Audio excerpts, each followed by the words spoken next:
Eh bien bonsoir à tous les amis, j'espère que tout le monde va bien, la team PSG, supporters parisiens, supportrices parisiennes ou d'autres équipes, bienvenue à vous, on se retrouve pour la toute première vidéo de l'année 2019, on s'était quitté l'année dernière, on se retrouve l'année prochaine, donc cette année.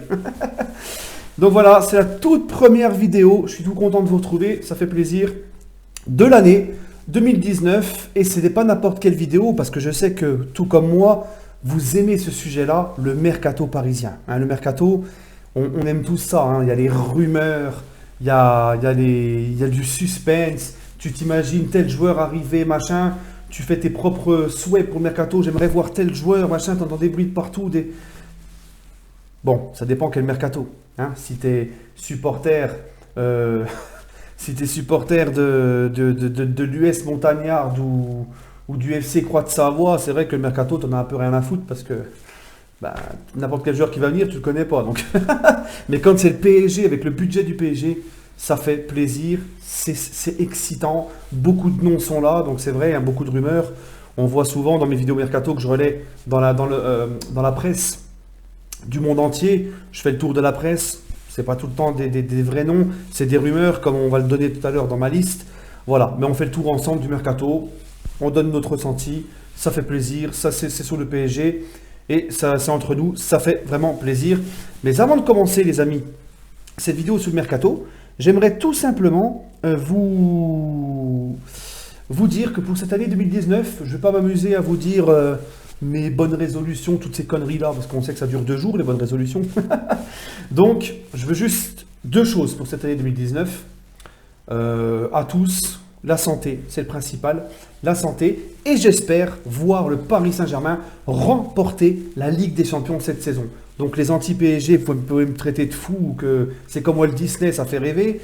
Et bien justement, le PSG, je l'ai toujours dit, a l'effectif pour arriver au bout de cette Ligue des Champions. On commence à avoir un état d'esprit. Donc pourquoi pas se mettre à rêver de cette Ligue des Champions en 2019, même si on sait que c'est très difficile.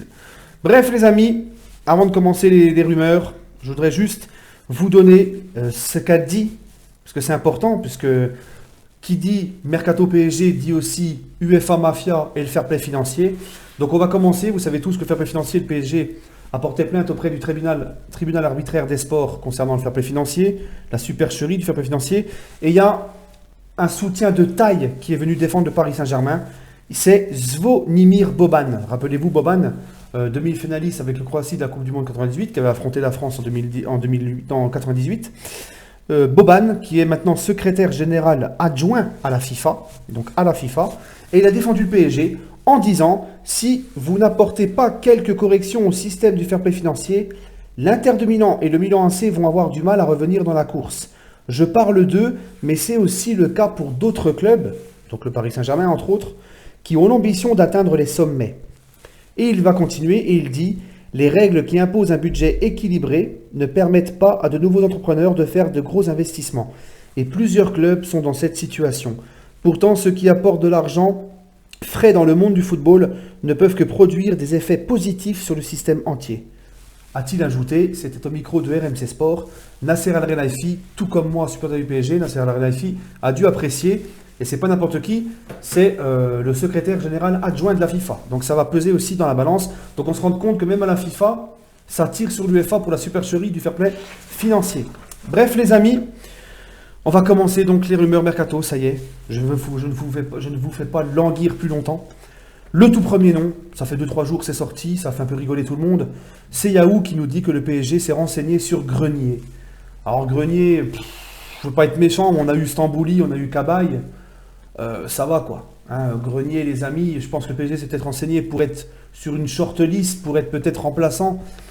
Mais je ne sais même pas si en tant que remplaçant, il a sa place au PSG, ce mec. Donc à savoir si c'est vrai, c'est Yahoo hein, à prendre avec des pincettes. Mais ça m'a bien fait rigoler, en tout cas Grenier, je ne le vois pas du tout débarquer dans la capitale. Peut-être pour faire un match sur 3, mais je ne vois pas l'intérêt. Parce que j'estime que pour un club comme le Paris Saint-Germain, ils font quand même sur le banc de touche, il faut quand même des joueurs très intéressant. Un Grenier, pour moi, je ne sais même pas s'il peut être remplaçant au PSG, hein, en toute honnêteté. Ensuite, le dossier.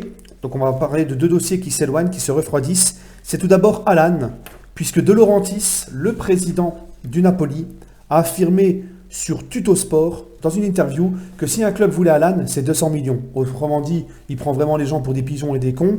Donc l'Alan, je pense que le mieux, c'est de se le garder, parce qu'à 200 millions sur Alan, je pense que là, 220 millions d'euros sur Neymar, c'était déjà énorme. Alors 200 millions sur Alan. Alan est un joueur exceptionnel, mais il y a quand même des limites. Donc De Laurentiis, il est bien gentil, mais il va se le garder, son Alan. Hein.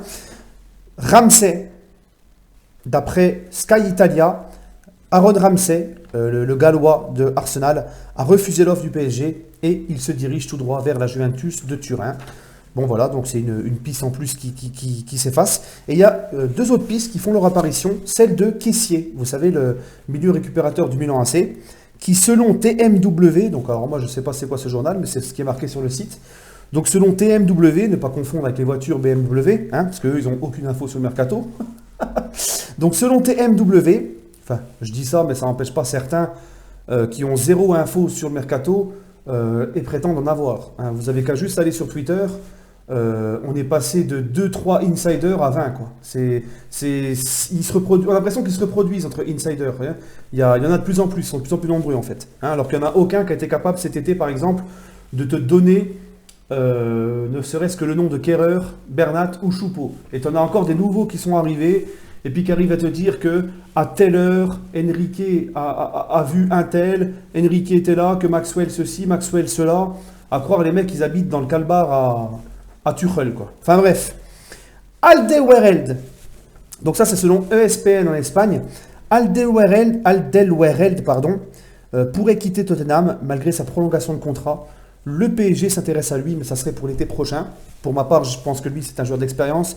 C'est un très bon joueur. Ça serait une très bonne recrue pour le Paris Saint-Germain, mais c'est pour l'été prochain. Et l'été prochain, on y vient, puisque là, attention les gars, info RMC Sport, confirmé aussi par la presse espagnole, le Barça, oui, s'est fait doubler par le PSG dans la course à De Jong et De Ligt. Enrique, selon RMC Sport, était jeudi à Amsterdam. Pinizavi serait aussi rentré en jeu. Alors on connaît tous Pinizavi, quand il rentre dans un transfert, c'est pour se faire. Hein. Donc le PSG a sorti l'arme Pinizavi et c'est ça qui a fait aussi accélérer les choses. Pour la piste de Ligt et De Jong, on sait qu'Enrique est très proche de Pinizavi, donc ça aussi c'était un plus de recruter Enrique, parce qu'il permet d'avoir Zahavi qui va venir dans les transactions. Et selon Marca, pour De Jong et De Ligt, pour la paire, l'Ajax demande 150 millions d'euros pour les deux. Voilà, donc ça serait pour cet été. Franchement les gars, si le PSG arrive à faire De Jong et De Ligt, on verra qui va arriver cet hiver, mais pour l'été prochain, ça serait magnifique, ça serait déjà encore un grand pied de nez, comme on dit, au Barça. Parce que le Barça nous a volé avec la remontada, tout le monde le sait, ceux qui sont de bonne foi le savent, qu'on s'est fait vraiment entuber par l'arbitre lors de la remontada. Mais depuis, Nasser, il ne lâche pas le Barça, il a la haine.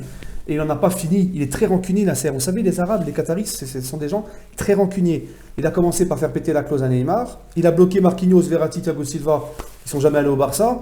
Il leur a fermé la porte, il leur a pris Kerrer sous le nez, et là il leur prend De Jong, De Ligt sous le nez, et en plus de ça, comme si Nasser ça ne suffisait pas, on va leur refiler Rabiot, le pantouflard, dans les pattes, avec un salaire mirobolant, ça c'est génial. Franchement le PSG, ça vaut 2 remontadas, ce qu'ils ont fait subir au Barça, depuis la remontada justement. Sur ce les amis, on se retrouvera pour une prochaine vidéo. J'avais envie de donner mon avis sur le OM Champions Project. Donc ça sera une vidéo sur l'Olympique de Marseille, parce que j'ai aussi des abonnés qui sont pour Marseille, des potes à moi qui me suivent qui sont pour Marseille. Donc je voulais donner mon avis sur le fabuleux OM Champions Project, en essayant dans cette vidéo-là d'être objectif et de ne pas me moquer, et d'essayer de dire que pour moi tout ça, c'est de la poudre aux yeux. Sur ce les amis, prenez soin de vous, allez Paris, et on se retrouvera donc très bientôt.